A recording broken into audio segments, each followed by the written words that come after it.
this beautiful historic house in Dallas, Texas, with its English styling and its slate tile roof. This house is a part of the Swiss Avenue Historic District. SMR were called in to have a look at the basement wall of the property as it was bowing inward approximately 3 inches. The engineer had concerns about the masonry veneer potentially collapsing because of the movement within the basement wall. The masonry had moved and visible cracks were seen around the window openings. The engineer suggested that shoring be applied to support the masonry. Then I was able to assess the situation with a close-up inspection.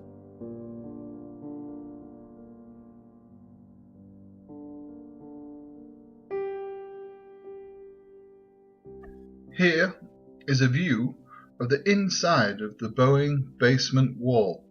It was leaning inward approximately 3 inches.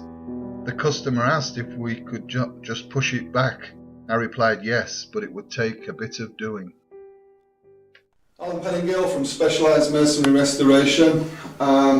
Initially called in on the site to have a look at this wall that had deflected on the inside due to compression of soil from the outside. Initially, the inside tanking was taken off to locate the cracks and the stress fractures on the inside. Having done that, we then used a piece of equipment called a CM42 rebar locator. In locating the rebars, it gives us a description of how solid the wall is itself. On locating the rebars, we found that the location of the rebars were approximately a foot on centre running horizontally and approximately 3.5 feet running vertically up on the side. Where the deflection was worse, we noticed that there was no rebar up in these area locations, but at the top of the actual wall itself a rebar is situated, so that'll give it some strength. The deflection is approximately 2.5 inches. To rectify this problem, shoring has been set up, an actual 4x4s using a jack system to push this wall back into place. We do anticipate some cracks, but that will be done by crack injection to rectify it and strengthen it up. After that, an assessment can be made if the masonry rolls back into position as a remedial strategy and repair strategy to put the masonry back into place. So on that note, we're going to actually try and push this wall out and we'll see what we accomplish in the end. Okay, are you ready, my friend? I'm ready. Let's take up some tension and see how much of a deflection we can push back out on this wall. Okay, we're going to give you 3 pumps here. Just we'll watch the mortar, see if anything loosens up. Okay, amigos? I'm ready. We're going to go simultaneously. Ready? Uno. Let's do it. Dos. Tres. Okay, hold on, un momento. You got a pressure? Just get it tight in there. I'll take the bottom section of this wall out, and in doing so, we can now put a spirit level against there, look out and look straight, and approximately there is where the wall is straight. So even though the wall above it is slightly out, so what we're looking at on here, I would say would be about ½ inch to more? take up onto that section. Okay. And this is with the corner returning back into there. We do have a stress fracture running vertically down there, and then we've got a step line fracture that's opened up coming down here that we can key back in together. Moving down a little bit further, we'll come to this section here. Now this section here, where we're coming to, as you can see visually down the side of the wall, is straightening itself out pretty well. We are opening up here approximately maybe 3/4 of an inch to 1 inch back onto there. But the only thing that I'm looking at with reference to pushing this wall out would be, as you can see, we have a nice dip here, concave here. If we can apply pressure on this section, because we do have a bit of a step line movement in the masonry here, coming up towards the window opening, We'll see how much pressure we can apply on that. But from first impression, the wall is certainly moving out and rotating out. So everything seems to be going really well at the moment. So you're saying at this point, maybe a ½ inch down here on the end, ½ inch there, 3/4 center, inch here, maybe an inch in the centre because it's where it's bringing it in. But this area here, which is still sitting on the grade beam and the window opening,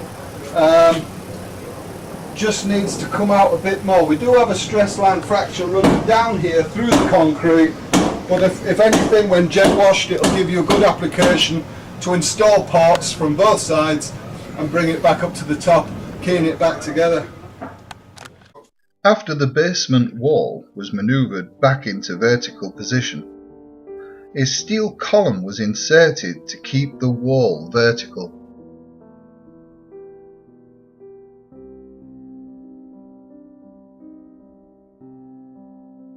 With the basement stabilised, the second phase was to have the foundation levelled at the front of the house, and then repairs to the masonry veneer was started.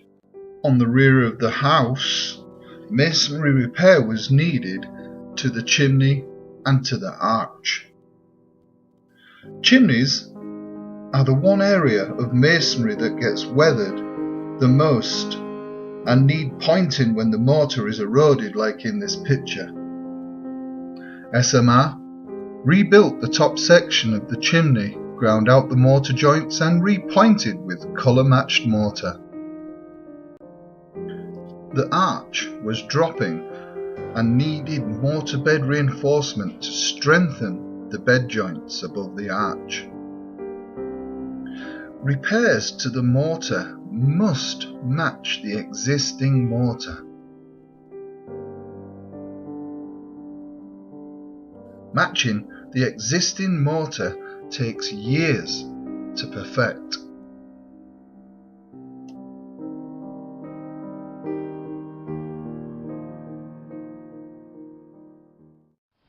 Alright, here we are at the top of the scaffolding, and one of the things that we said about the actual masonry is that what we want to do is we've been able to extract the bricks using the Arbitec being the best tool of the trade that you can use because of its cutting power, from Australia.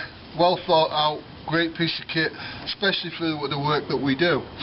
In doing so, what we've done is we've extracted one of the solder courses here and here. Then what we're going to do is the same as on the lower elevation, is that we're going to drill through and put a roll bolt back into the actual header itself, in the wooden header, to secure the lintel in place.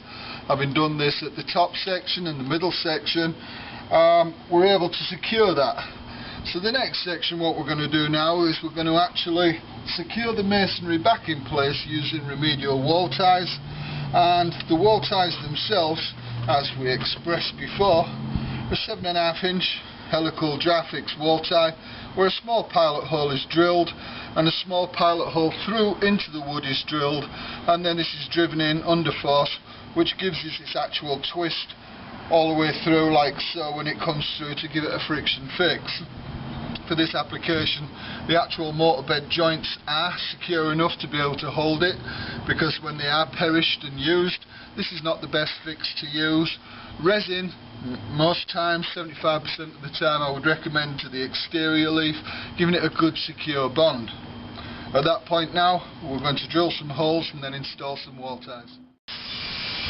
Okay, as you can see, we have the ties, stainless steel, installed here, here, here and here, between the actual areas here, and down the actual window openings at 10-inch centres all the way down. Here we've extended them a lot more to almost 2 feet centres, but you can see how this ties back the panels between the windows, and over larger areas, surface areas, ties the masonry veneer back to the load bearing studs. Basic principle of tying. Back into the hammer action. Let's take the drill bit out and fix in the fixing tool. Then what we're going to do, we're going to take one of the dry fix ties, place her in the end, which is slotted allowed for it, place it to here and drive.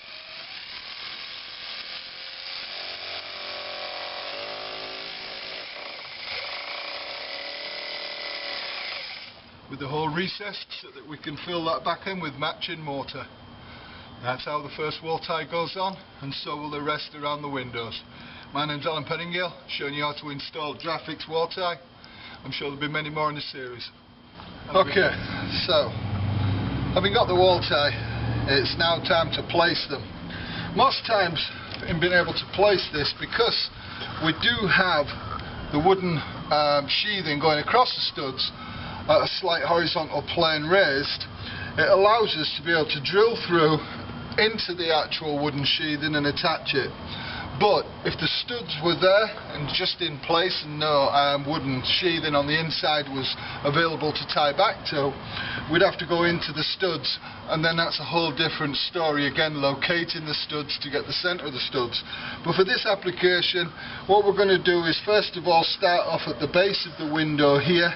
We're going to come in approximately 4 inches from there to the top of the header here. For this application, we're going to start off right here on there, and then what we're going to do is we're going to work up 1, 2, 3, 4, 5 and do the same here. 1, 2, 3, 4, 5, bring her back into there, and 1, 2, 3, 4, 5. Short on the top underneath the lintel, but it won't hurt to drop it and put one back there.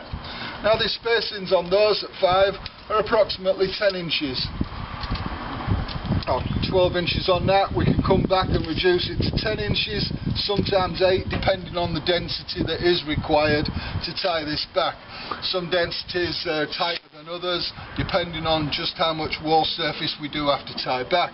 Normally the rule of thumb is 2.5 ties per metre square.